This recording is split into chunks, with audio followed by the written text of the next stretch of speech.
Welcome to Real World Real Estate, where we will explore, examine, and explain the real process of buying or selling real estate. Here is your host, Stephen Clyde. All right, everybody, welcome to Real World Real Estate. I'm your host, Stephen Clyde. Today, we're going to be speaking to one of the top producers in the country from the Triangle in North Carolina, in Raleigh, and Renee Hillman, who leads the Hillman team. She's one of the top 1% of agents in Carolina and the top 2% nationwide for her brokerage. She's not a native North Carolinian. Is that the right way to say that? Yes, that's accurate. That's accurate? All right. She's technically got a little bit of Jersey blood in her because her father's from New Jersey, so that's why we like her so much. She's been in Entrepreneur Magazine as a top agent. She's been ranked by Mom's Choice as a top agent in the Triangle. And she's a TV star from HGTV's Bang for Your Buck, and she's hung out with Vern, which was probably very interesting unto itself. She's a member of the Wolf Pack in the ACC, but she already knows it's all about the U. It's not about the Wolf Pack. We will cheer together on the 14th for anyone that beats FSU. As a Miami fan and the Canes, we're rooting for anybody that beats Notre Dame, Penn State, or FSU for that matter. Yeah. We all agree to hate Duke, right? That's a give me, right? That's an automatic. I kind of have to like Duke a little bit because my husband is employed by Duke Hospital. So fair enough. Then all right, we'll get that a little bit on the down low, though. Concession there. So thanks for joining us. I apologize for the technical difficulties in the beginning, but thanks for joining us. And I'm excited to hear about the North Carolina real estate market and how it compares to what we're going through up here and what buyers can expect down there. Not just our relocation buyers, but your natural buyers in North Carolina, because the podcast is actually getting downloads worldwide right now, which is exciting. Yeah, so awesome. Is there anything else about yourself besides being originally Jersey girl blood in you and a member of the Wolf Pack and a TV star? Is there anything else you want to add on to our listeners so they know who Renee is? Encapsulated that perfectly. It's always funny listening to people run down your accolades, but I've been doing this for 20 years. It was my very first job out of college, and I should say really career at this point. But yeah, I have enjoyed it. It's been a wild ride for sure, and has afforded a lot of opportunities that I wouldn't have had otherwise. Well, in reading your bio, I think we both love the same thing about the business, is learning from our clients and picking up different things from them. I learned about different careers, different hobbies. I love being on the journey with them to find their new home. But I think learning all those different things about people that I know I wouldn't have met if I wasn't in this industry or this business is something I truly love. And I picked that up in your bio when I was reading through. Yeah, I mean, it's something that you genuinely have to love, right? I mean, real estate is a consuming career. But I think it's always neat, the different walks of life that you run in. I mean, even today, for instance, in prepping a new listing for the market, sitting there talking to my client, and I've never seen silverware so perfectly laid out on a table. And she goes, "Oh, I used to do banquet, I don't even know what the technical term for it was, but actual banquet table settings." And she said they used to get a ruler out and measure it. So yes, you learn random things every day in real estate. And I always tell people, even after doing it 20 years, while the process is very similar, each client does bring a little bit different spin to each transaction. Every transaction is unique unto itself. That's 100%. Right. Yes. As unique as the person we're dealing with. Is it exciting? It does. It does. A little stressful at times. And I think we can both agree that when they sold us on this career and they said, make your own hours, that they were outright lying to us and they knew it.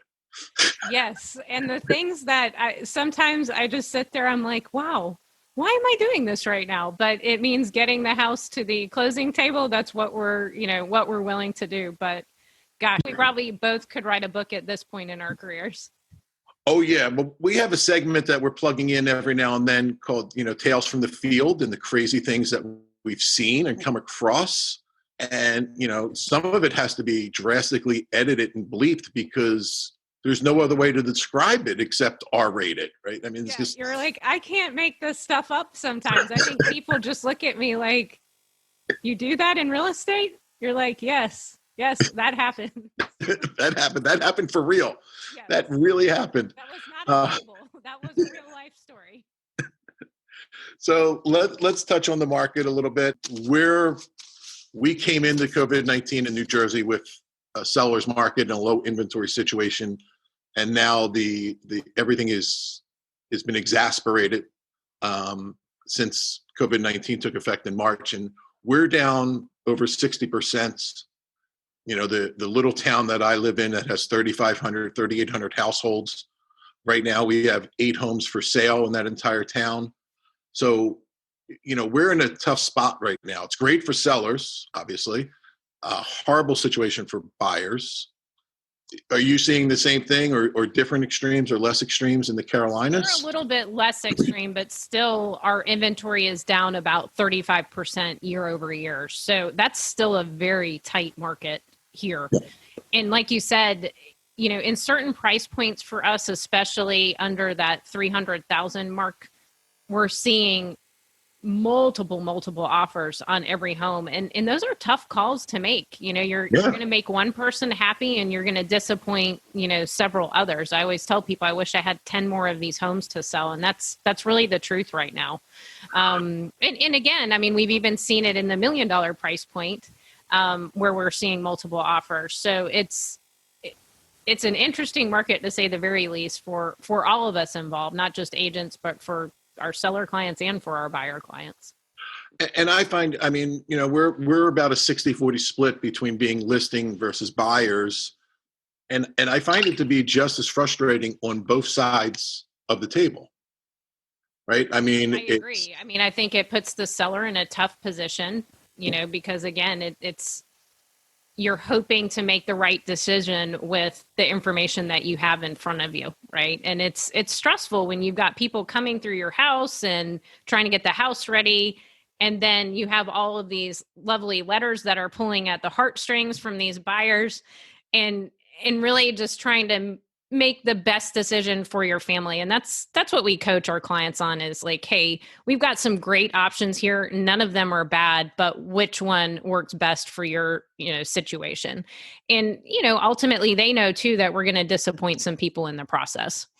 Oh, absolutely. Yeah. Now we're seeing at certain price points in certain markets that we go into, literally it looks like Disney World. You line up with your clients to get into the house for the showing. Are you guys experiencing that same phenomenon, or? So what we've been doing a little bit differently during this time, it used to be a free for all, right? When a home would go on the market, everyone could schedule appointments. You would have, you know, people on top of people, that type of thing. What we have been doing a little bit differently this, you know, during this time period is we're doing half an hour showing blocks.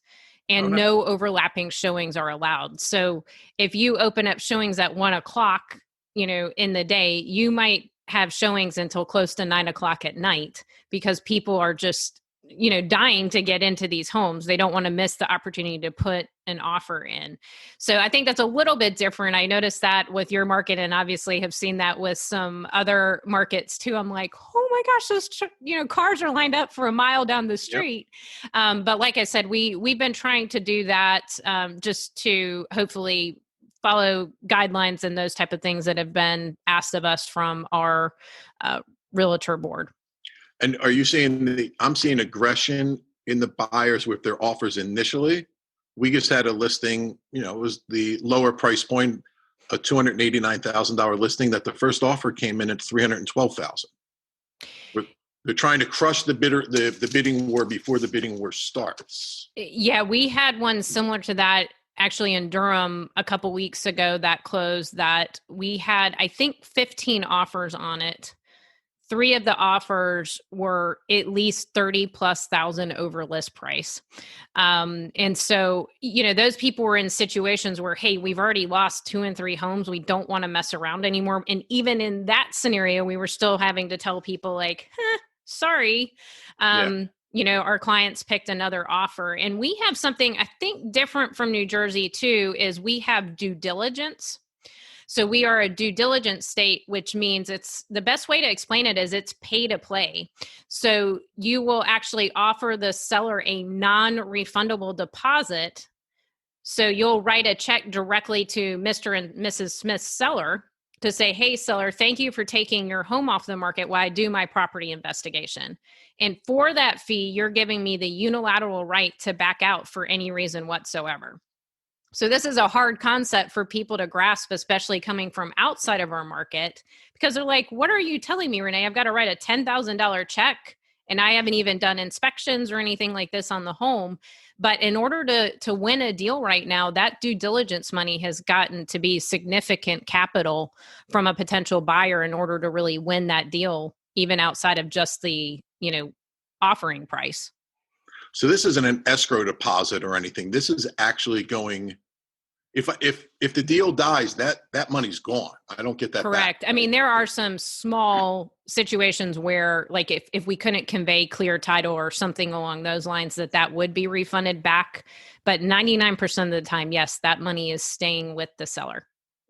All right. So I'm a buyer. You're my agent. I come down. I fall in love with the house. We put an offer in, right? And we get accepted. Now I write them a $10,000 check. And now I start my inspection process and my loan application. Correct. Yeah. So your reaction is about the same that we get when we're explaining that to everyone. and I say 10,000. I mean, again, depending on what type of competitive situation we're in, I mean, that money can range typically on the lower end from about 1,000 up. I mean, we can get into due diligence deposits of 20,000, I think is the highest I've seen on any of my personal listings. But yeah, it legitimately is written to the seller and then it is credited back to you at closing. So it's a POC at closing. So it's similar to my escrow, but it's a hard money escrow deposit. Exactly. And we still do have what they call earnest money, escrow money here too. So we actually have two parts to it. We have the due diligence and then we also have the escrow money. But the escrow money in our instances typically tends to be less than 1% of purchase price, but that is held in an attorney's trust account during that due diligence time period. All right. So I'm writing both checks at the same time. Correct. Can be. I mean, there's some different variations, but most of the time, yes. Traditionally speaking. Yeah. Wow. And yeah. A lot different from most states. Well, yeah, I think the only one I heard that was stranger than that is New York State, where you do your inspections before you make your offer. Yeah, I mean, real estate amazes me how it can be done so different in each market and even different within each state too. Oh, yeah. I mean, it's so funny. I was talking to some agents in Western North Carolina and they're like, oh yeah, we're seeing due diligence, like the big city. And I said, okay, well, what does that mean? Give me a number. And they said, well, on like a $400,000 house, we're seeing like 1,500 to 2,500.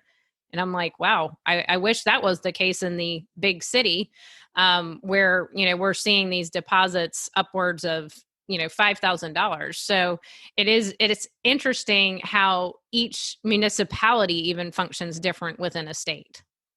Well, I mean, we see that here because we have the division north and south. And in South Jersey, we're a title company region, right, where you have the right to use an attorney if you want, but it's not required and you don't need to use one, and 9 out of 10 don't. But then you cross over an imaginary line into North Jersey, and now you're required to use the attorney, and there is no option in it. Yeah. So we are a tale of two different states as well. And then, I don't know if it's like this in the Carolinas, but if you bring in the Jersey Shore, the islands, it's a whole nother game as well. They actually have their own independent MLS system. Yeah, we have regional MLSs in our state too. I mean, we're in the Triangle MLS, but it actually encompasses about 16 different counties. But I don't actually know what the actual count of different MLSs here are, but I think it's like 7 or 8 different MLSs within our same state. So I'll just use South Jersey. North Jersey's different. We don't even like those people. They root for the Giants. They root for the Devils. They're just not. They're Yankees. Go Eagles! I can Go actually Eagles. That's say right. that. I grew up watching them. So, so our MLS Bright, so it takes South Jersey, Eastern Pennsylvania, West Virginia, Virginia, Maryland, Delaware. All one wow. MLS okay, so that's a big. Okay. except for two counties in South Jersey, which are Atlantic County and Cape May County, because they're the shore counties. Okay. And they'd like to try and block us out of getting into their systems. But so much politics in real estate. Goodness gracious. There absolutely is. So with this, I'm intrigued by this due diligence check. Everyone is very intrigued by it. Well, because I'm thinking in my head, like a 200 and, well, I don't know, what's the first time home buyer around the triangle? What's that price point? Is that 180? Is that 300? Is it? I would say we're probably, if we're talking about kind of more averages, I would say probably around that 250 mark. Okay. I mean, obviously, depending on how far you're willing to go out from city centers, that number can go up and go down depending on location. But I would say on average, if you want to be in a single family home, around 250. So then what are first time home buyers, FHA, minimum down? How are they even competing in this market down there? I mean, I will say my team, we've had some really good luck, but I will tell you, it is using that due diligence money to your advantage, being able to say, hey, even though I'm getting, for instance, a VA loan at 100% financing, I will waive any difference between appraisal and sales price. We actually have appraisal waivers. And then to, putting your money where your mouth is, really, where we're able to really definitely increase those due diligence deposits. So we do a lot of education on the front end of that to make sure that we can put our clients in a position to be able to win the contract really on the house. Wow. That's amazing to me. I mean, when I think about it in a higher price point, a jumbo buyer or a conventional buyer, it doesn't seem as big a deal. But when I start thinking of the VAs and the first time home buyers, and I'm sure you guys have USDA down there as well, right? Correct. When I'm thinking about those buyers that really have limited cash reserves for the most part, I couldn't imagine asking them for that kind of money, non-refundable, just to do our inspections. It is. But like I said, it's a lot of coaching up front to prepare these folks for that scenario because, again, in our market, we have a lot of cash buyers, especially under that 250. So we may be competing with a cash buyer with a VA loan or FHA or USDA, whichever you want. But I really do. I feel bad for some of the first time home buyers out there because if they don't have the capital to work with in order to write those larger due diligence checks, unless a house is in a situation where it needs some repair or it needs some love, as I call it, we might not be as in a competitive situation in that. So we really, we just kind of have to assess it and you do the same thing too with your clients. You really just kind of have to assess each client on a need by need basis and formulate a plan based on that. I mean, we play games with the escrow deposit and bump it up, but we know the money's not at risk. Right? Yeah. That's why I always counsel my buyers, make settlement at the seller's discretion and, increase, your escrow deposit to match your down payment. It's not at risk unless you breach the contract. So these are things that don't cost us anything, but make us look better. But that due diligence check is completely different. Is. And that can swing, when a seller's looking at 10 different offers on their home at, 235 and they've got someone that has $1,000 due diligence versus $5,000 due diligence. That's a big difference. And it's interesting because we will see larger due diligence deposits sub 350,000 than we will sometimes on $1 million homes.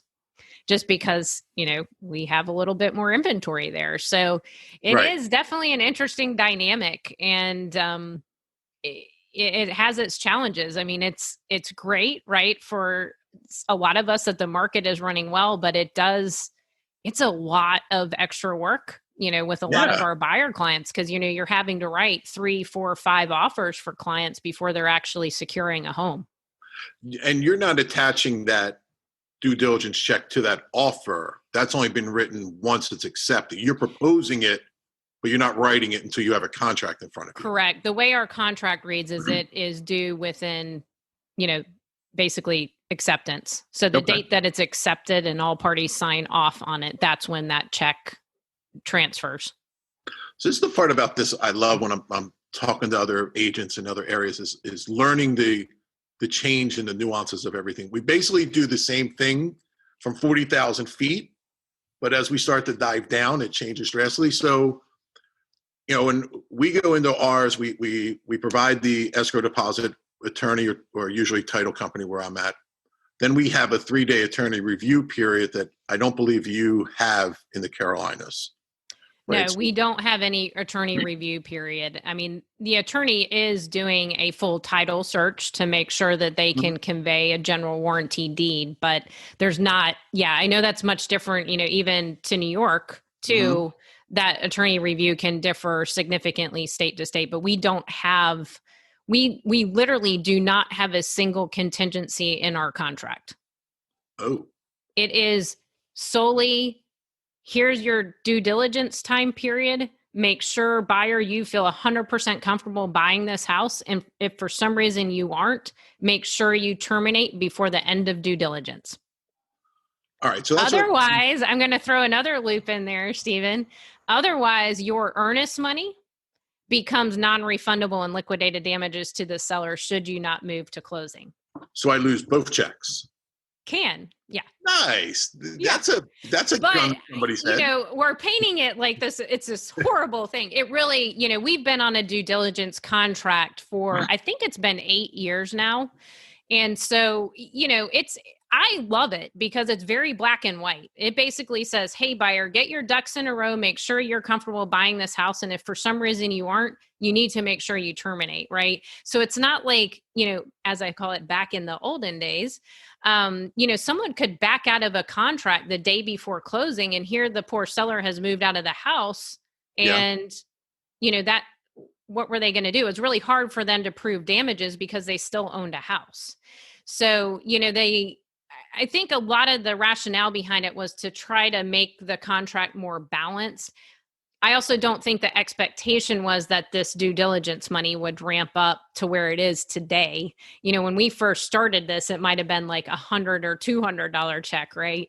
Whereas now today it's a lot more, skin in the game. But like I said, those of us that know our craft well, know how we can, make those numbers work to our buyers' advantage to get that deal. And then conversely, to make sure that we're working in the best interest of the seller, making sure we can get that money as high as it is, because it's less likely, right, that a buyer's going to walk out.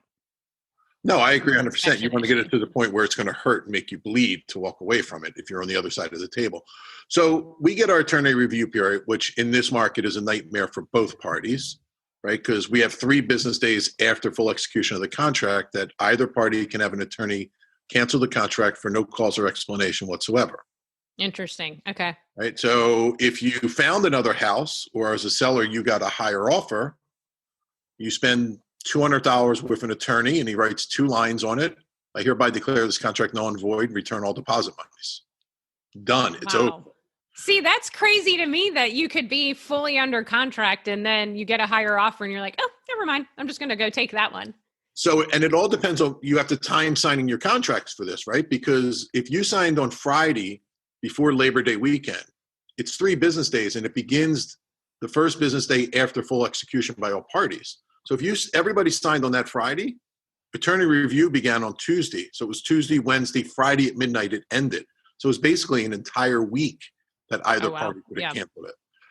Now, in a normal market, what we get from the attorney is changes. Right? I declare this contract null and void unless the party accepts the following changes, which is normal. So once 3 days is over and what we call our contract is locked, right? Because now neither party can cancel it. We get 14 days to do our inspection. Some make it 10 days, but for the most part, it's 14 days. Is that about the same timeline you're having? It all depends. So like I said, since we don't really have an inspection contingency, that all falls into that due diligence time period. So that due diligence time period, again, depending on the competitiveness of it, on average is about 14 to 21 days, sometimes 25, sometimes a little bit less. But on average, I mean, that's the variable date. There's no kind of set, it all depends on how we negotiate that. All right. So this is where I think I got confused in the beginning. So when you say due diligence, my mind says inspections. But what I'm picking up is that 14 to 21 days isn't just my inspections. It's my mortgage. It's my title. It's my inspections. It's everything during those 14 days. Correct. I mean, you've got to feel 100% comfortable at the end of that due diligence time period, that you're committed to purchasing the house. And there's no mortgage contingency outside of that? Nope. No, there are literally no contingencies. And our contract even states that you're buying the home as is. But it's customary. I wish everyone could see Steven's face right now. He's like, what? It's customary, though, that most sellers will either offer cash in lieu of repairs or make repairs, especially if it's something like, hey, there's an active leak or there's an electrical issue, that type of thing. But they're not required to. So a seller could just, in essence, say, hey, I don't really care what your inspection report says. I'm not making any repairs. You either want the house or you don't. Well, again, when we've got these higher due diligence amounts, most people aren't going to walk away over some handyman items that are going to cost $1,500 to repair, right? But yeah, that's another interesting thing that a lot of people are like, huh? As is? What do you mean? But, again, you ultimately have the right to walk away from that contract without further penalty. So that's where I want to clarify. So ours is essentially an as-is contract as well, except you're given an inspection period instead of a due diligence period. But I think where ours is different, and it differs from Pennsylvania, and especially Philadelphia County in this respect, if you were my buyer and you went through the house and we found $50,000 worth of repairs, significant structural, termite, electrical, there's aluminum wiring, knob and tube, whatever it may be, you don't have the right to arbitrarily cancel the contract. You must submit that request for repairs to the seller, and the seller controls the ball. As long as they say yes to everything on your list, then you must move forward if they're going to repair them. Okay. If they say no to one thing, even if it's a $50 GFI outlet, then you have the right to cancel the contract. And that was similar to how our contract was before. There was a repair contingency, but yeah, I mean, that makes sense to me. So yours, if I go through that and I look at it and there's $25,000 worth of damage and I got $5,000 sitting in the seller's hands, if I decide I'm not comfortable with the other 20 grand in repairs, I can just walk and leave my $5,000 behind. Correct. You literally can just say, hey, I'm going to terminate the contract. We have a form for it. I'm exercising my right during the due diligence time period. And that's the end of it. Now, do you have backup offers there from? Sometimes it depends, again, with this competitive of a market, unless there's another offer that's really, outstanding, compared to the offer that you're going to accept. We don't see backup offers a lot, but we do have them every once in a while. Because our argument is, hey, we can go back to open market and secure an even stronger offer if we need to. Okay.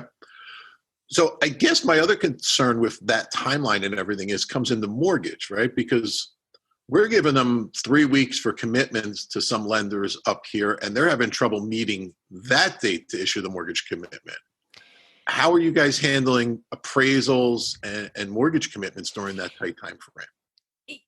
It's been a little bit more difficult, right? I mean, a lot of our lenders would prefer to probably have about 45 days. Down here, the average contract to closing is about 30 to 60 days, depending on, is that similar to you guys? 30 is the norm, I think, and we give them 21 days to get their mortgage commitment in place. Close 30 to 35 is about the norm. Okay. So it basically is like, hey, as soon as we go under contract, that appraisal order is going in basically the same day or the following day. Okay. And right now we're still turning appraisals around, some of them in a week to 2 weeks. So there is a little bit of a bottleneck, but again, working with our preferred partners, and I'm sure kind of the same thing for you too, they know what they need to do to make sure that we're working within the timelines. And of course, we're going to have an open line of communication with that lender too, to say, hey, we're in a competitive situation. Are we okay with these dates? Can you confirm, make sure that those are okay? So, I mean, it's worked okay, but it's been tough. But So I think except for that separate check, I think our language is pretty similar. We just have, instead of making it one broad due diligence timeframe, we have it broken out, but the timelines pretty much coincide, right? it sounds like they're pretty similar, correct? Yeah. So your mortgage contingency is running simultaneous to your inspection contingency, and your appraisal is built into the mortgage contingency timeframe, and none of them go past 3 weeks. Yeah, basically. I mean, again, it depends on the date that you negotiate, but Right. yeah, that's all happening in that due diligence time period. So I guess my question is on the big national lenders that, I prefer not to use, but they have a habit of never meeting any of their dates. I won't name any of them. One of them is named after our country, though. But how with a contract structured like that, with serious hard money on the table, what are you doing when Wells or Bank of America or Quicken can't make their dates? I mean, you're really at the mercy of the seller at that point. I mean, you can always request a due diligence extension, but again, depending on the leverage the seller has, why would they even do that? So at that point, then it's on the buyer to say, hey, I'm willing to take this risk. I feel like I'm covering any difference between appraisal and sales price anyway. So I have no risk. Yeah, those type of things. So it's really having those conversations, like risk reward type conversations, really. But luckily, like I said, most of the time we're using, our preferred partners on the lending side. And so that does help facilitate that and make it a little bit smoother. Well, yeah, we're good when we're dealing with our own buyers and we're using our preferred lenders and our preferred partners. It's when that one comes from outside on one of your listings that you go, it happens. It does happen. I had one end of July, 3 days before closing, the loan officer called me up and said, I need a 3-week extension. And I said, for what? Oh, we didn't get the appraisal due to COVID. I'm like, I got every other appraisal done. And then come to find out they never actually ordered it. Right. But bad lender, bad loan officer.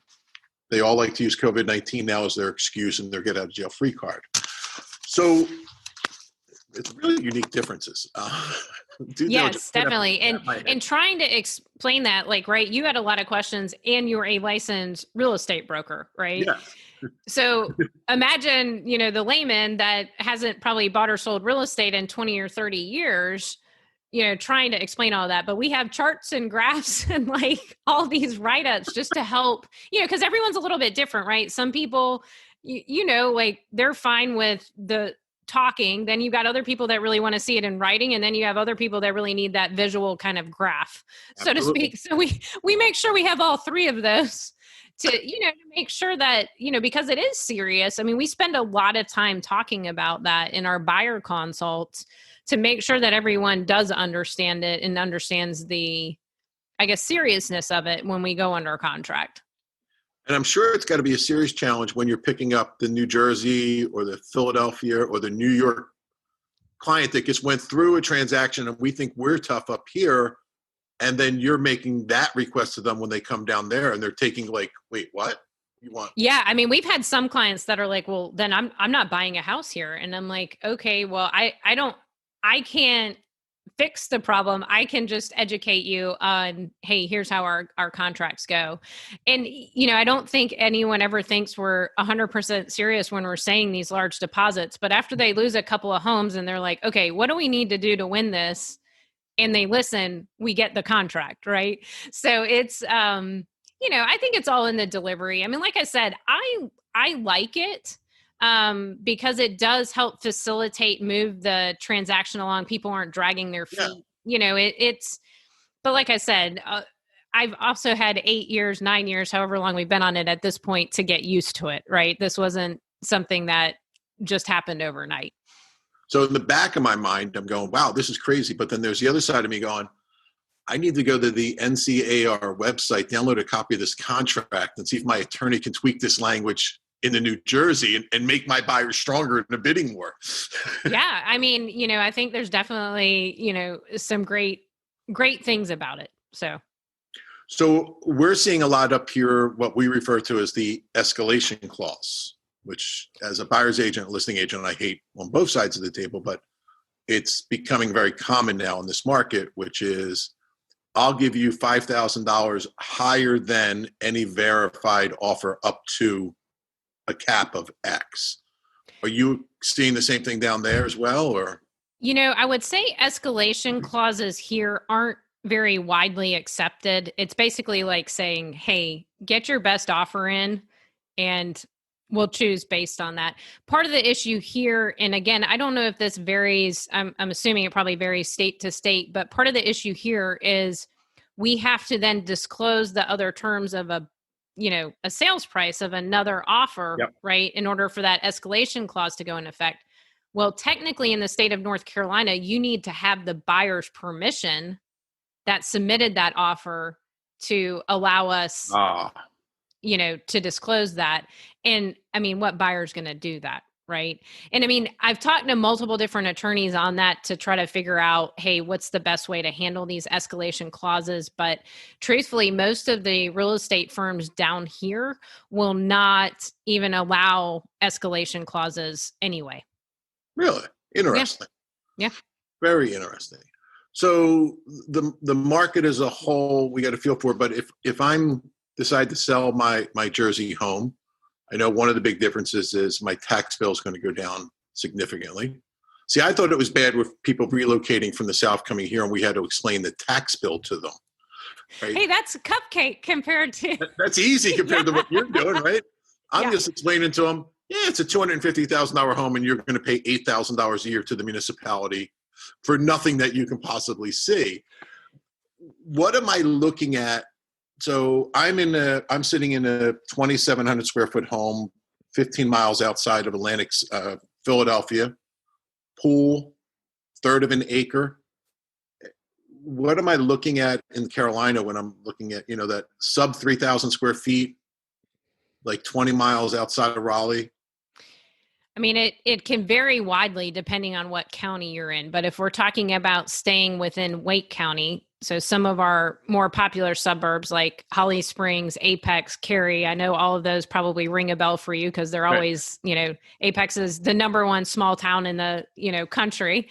On a third of an acre, you could spend, we've got some clients that are probably around $750, but really? Yeah, without a pool, a lot of times we have community pools. I wouldn't say backyard pools here are as popular as other parts of the country, which always seems to boggle my mind given how hot it is here. But at the same token, you could find, a home that in an established subdivision, around probably similar price point, that $400 to $450. It varies so widely depending on, new construction versus resale. Right. And really even, in Wake County itself, we have, I think there's 12 different municipalities.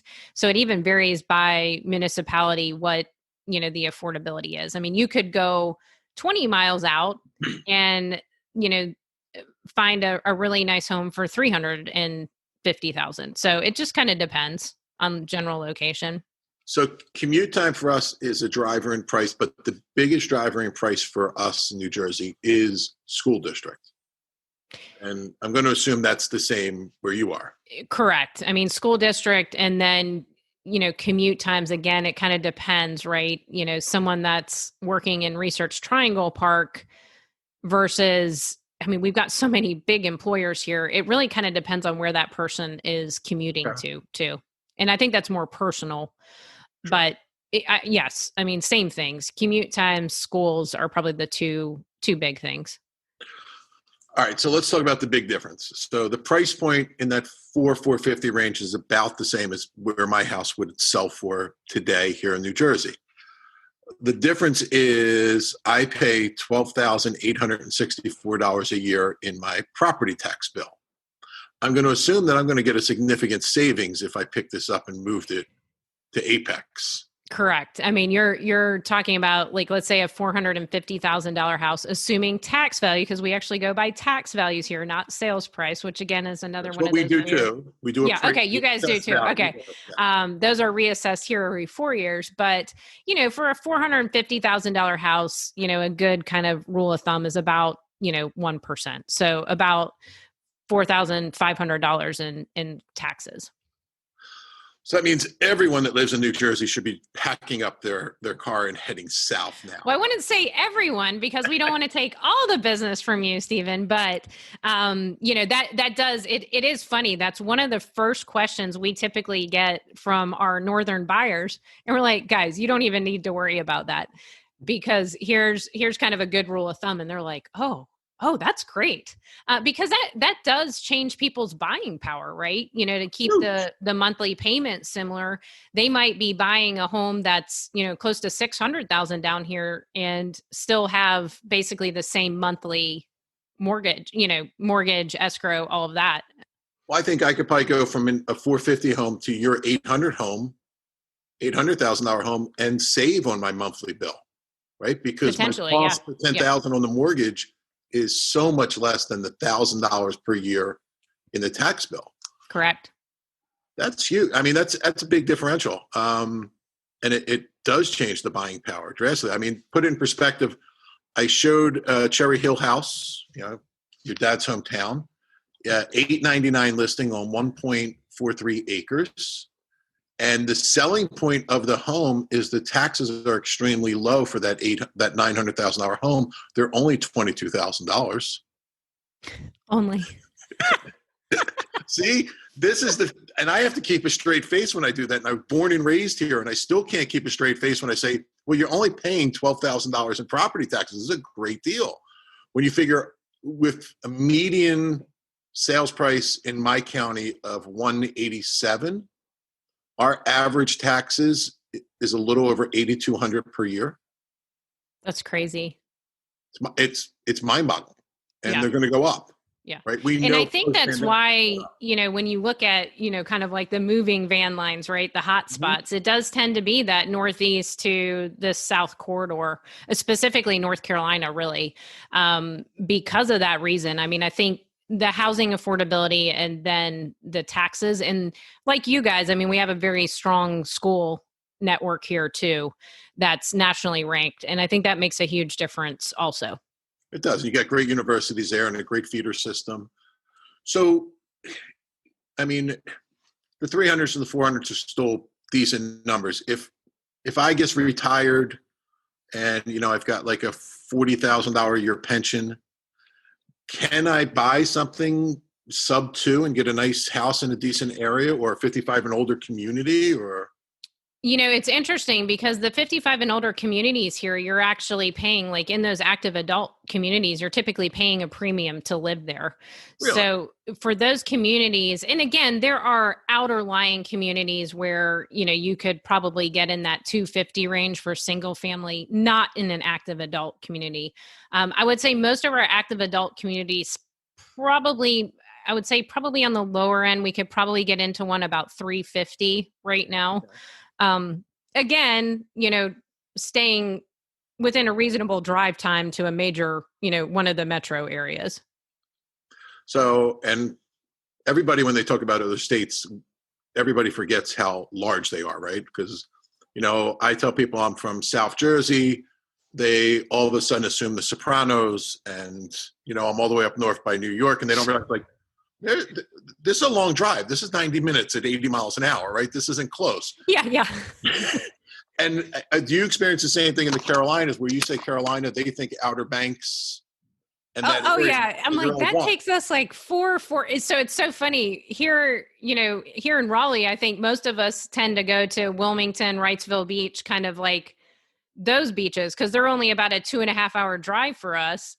But, when you start talking Outer Banks, which ironically, that typically pulls more of a northern clientele. So they'll actually advertise a lot, Virginia, New Jersey, New York. That can take us 4.5 hours to drive to from where we're at, even though we're kind of in the middle of the state. But the state of North Carolina is really, really, wide. So yeah, it's always interesting. I think the other thing that we get a lot when people come here to visit, they're like, oh, I didn't expect it to be so hilly here.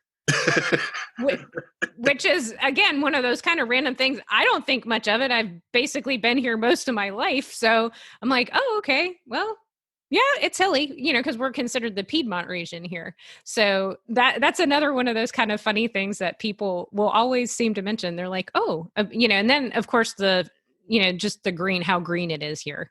I think a lot of people appreciate, and which I think is very similar to South Jersey too, at least in my Yes. multiple trips up there to see my grandparents. It kind of, I think you guys have a little bit more rural feel at times than we do here. But at the same token, you can be in the country here within 20, 25 minutes from a metro area.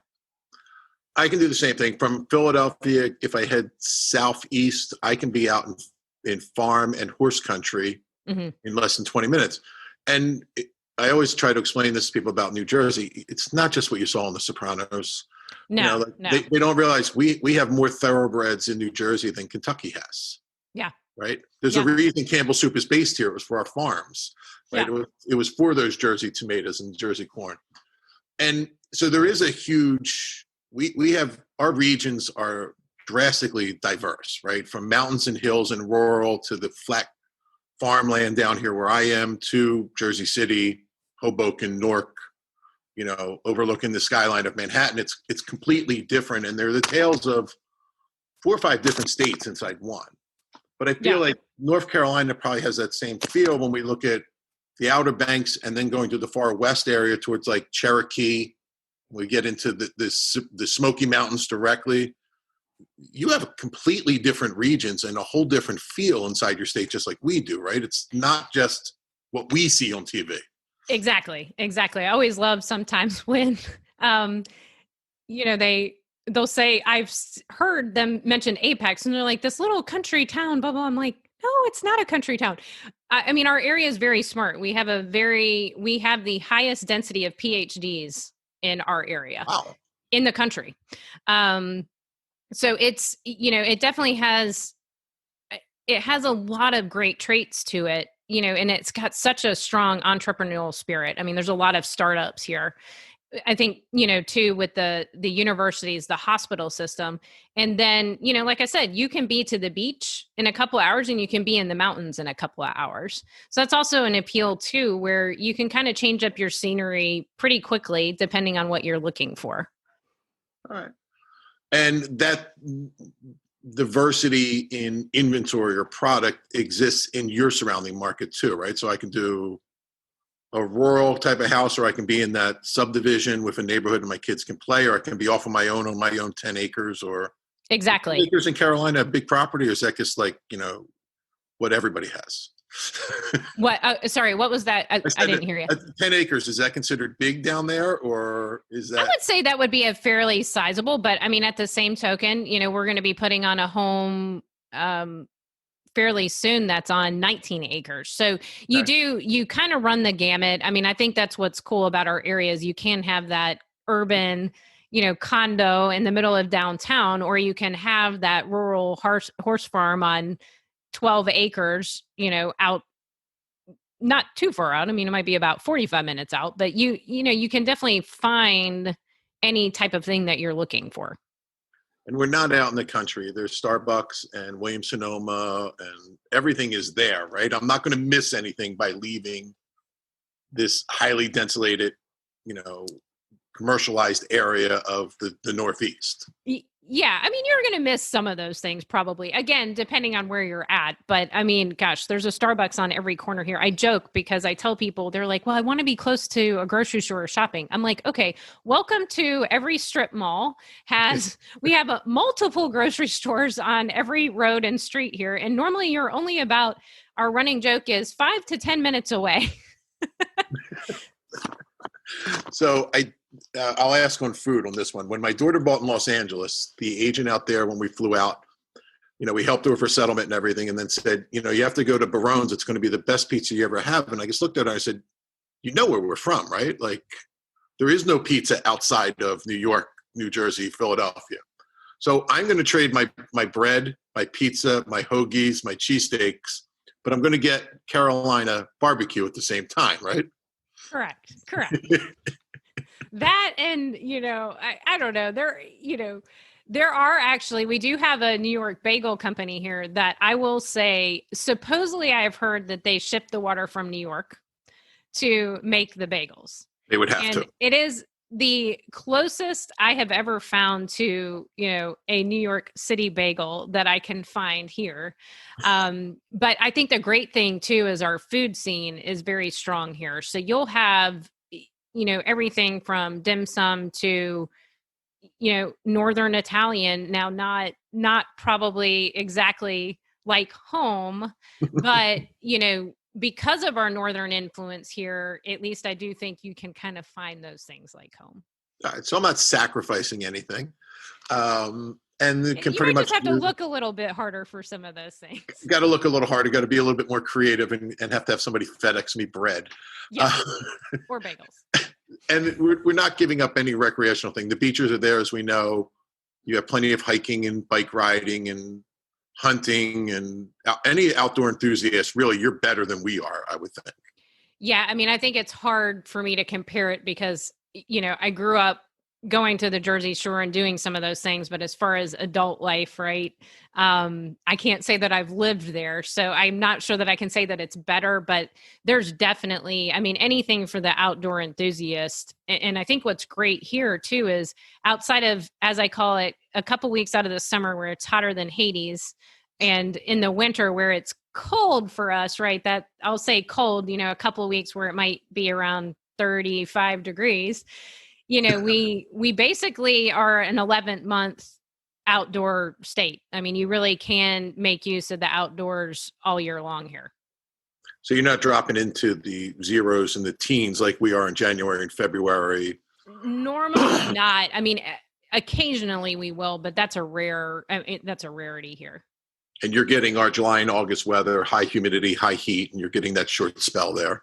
Correct. Nice. Correct. Is there, for someone relocating to the area, is there anything particular that they should know that's not readily available to them, or, as an insider you have that, they may not be aware of? People are really nice here. Genuinely nice. I mean, it's interesting. I say that because I just had a client move down from New Jersey. I was waiting for you to say, unlike New Jersey. Yeah, no. I just had a client move down from New Jersey, and she's like, everyone waves here. Like, what's going on? And I'm like, well, that's part of living in the South. I mean, there's definitely that Southern hospitality, but it's educated.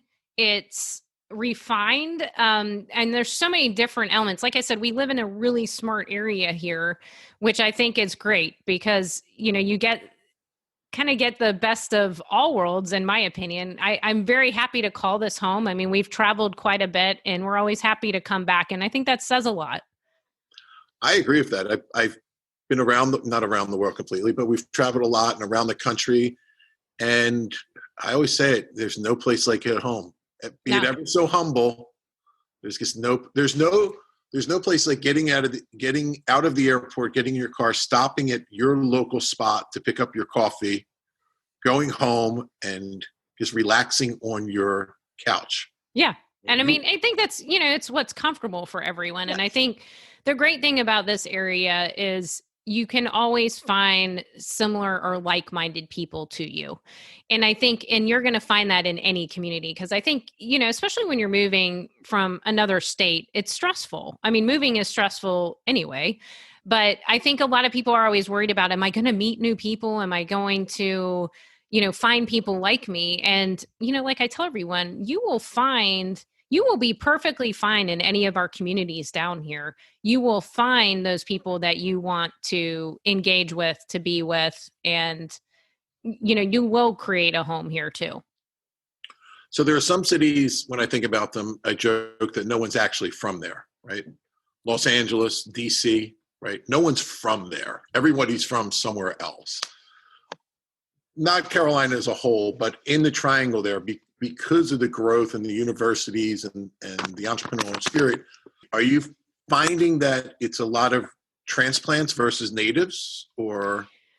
I don't know what the exact proportion of that would be, but it is funny when you actually run into someone that was born and raised in Cary, which we're fortunate enough to have a buyer's agent on the team. We actually call our hometown Kayla because she actually was born and raised in Cary. I would say that's getting more infrequent when you actually run into those people that were born and raised here. A lot of people are transplants. I mean, Cary is the acronym, I probably get in trouble for saying this, is Concentrated Area of Relocated Yankees. IBM was the driver that moved a lot of people down here originally, late 80s, early 90s. That's actually how we arrived here because we actually moved from New York, so Dad was at the Endicott, plant for IBM. We went from there to Charlotte to here. So that was always kind of that funny kind of acronym that I think has stuck over the years. But there's a lot of transplants. There's a lot of people moving here, a lot of new construction. And I think that's easy to meet new people, right? Because you typically have other people moving in. Yeah. And I find that any client that has young children, they meet a lot of people because the kids force that. Oh, yeah. Yeah. At 52, I'm a little bit of a disadvantage in that realm if I'm going to relocate somewhere else in the country. But yeah, I think if you're in an area that isn't homegrown, that does have a lot of other transplants, it's easier to make those connections than, those towns that are homegrown here, right? Like we call them generationals. Yeah. We have a couple around me where they're born there, they're raised there, they leave for college, they come back and they rebuy a house there. They literally never leave except for school, and that's it. Yeah. And I would say there's probably, a lot of that here, even where some of us, like I said, kind of came here by way of, transfer with our parents or whatever. A lot of us left, went to college, then we always joke, everyone always comes back. So, people do come back. They like living here. That's awesome. I know you're busy. You're as busy as I am, so I don't want to tie us up much longer. But you have a large team. So if anybody listening to this, we're going to put all your team contact information in the show notes. I don't have a large team though, Stephen. I thought you did. No, I just have myself, and then I have 3 buyer's agents. Oh, I thought you were bigger than that. I apologize. No, we call ourselves small, but yeah, we call ourselves small but mighty. So we pack a lot in. You're putting up huge numbers for a small group like that. That's awesome. Yeah. And all women? No, we do have our token guy, poor Jonathan. He's a little bit overruled, but it's the 4 of us in production, and then we have 2 staff that kind of man the house, so to speak. So you're the team lead and they're basically the buyer's agents, or are they handling listings also? I typically do all of our listings, and then and that's how we've always had it set up. But obviously that can change with time. But yes, Robin, Jonathan, and Kayla are buyer's agents. They're all awesome. Like I said, Kayla grew up here in Cary, and then Jonathan and I actually grew up across the street from one another in Cary also. And then Robin she actually went to Raleigh schools. So, down here, I think it's kind of funny because everyone's like, oh, what high school did you go to? Not, what college, but what high school. So it's the same here. It's the same here, right? Did you go to Cherokee? Did you go here? Did you go there? Or, and now we're getting the debates up here, kind of following the Washington Football Club, because we call them the Indian schools, that they're all now talking about changing their names, right? From the Cherokee Chiefs. Now that's up in the air. So it's a unique time we're living in with that. Definitely. I have a friend that every school that he graduated from, including his master's degree, has changed its name since he graduated. Oh, wow. His high school went from Edgewood to Winslow High. His undergrad went from Glassboro State to Rowan University. And then the college, Trenton State, changed its name to the College of New Jersey. Oh, interesting. Okay.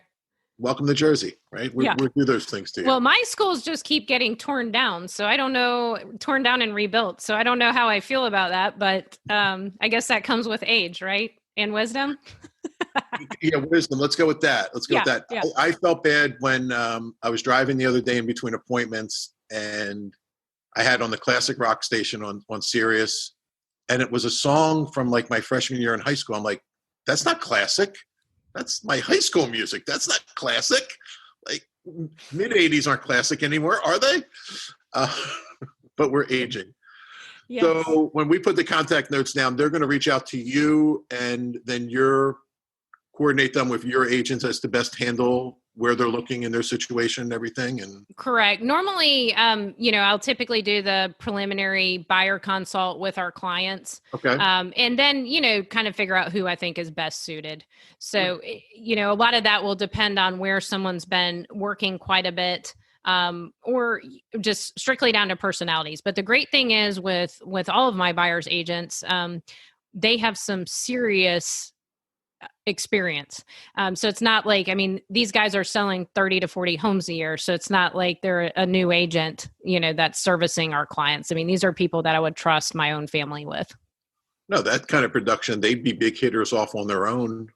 Exactly. Without the team. So that's awesome. Yeah. That's awesome. And then when they visit the Hillman team website, they can get a lot more information on the area and everything, I assume. Of course. And a lot of times when we're meeting with folks, again, because our area is so broad, we cover such a broad area. What we end up having to do a lot of times is kind of personalize that information to each of our clients. So we really do try to keep that concierge type service going. So people really do, feel connected to the area that they're going to be in. That's awesome. Yeah. Well, I appreciate all your time. Yeah. Well, thank you for having me on. I enjoyed it. Gabrielle will work on the editing and everything, and we'll get this out to you shortly. I'm excited to get it up for everybody. I'm excited for this series we're doing, as we have other agents from around the country. Karen from up in Boston will be on, and she'll be fun. Yeah, she's fun.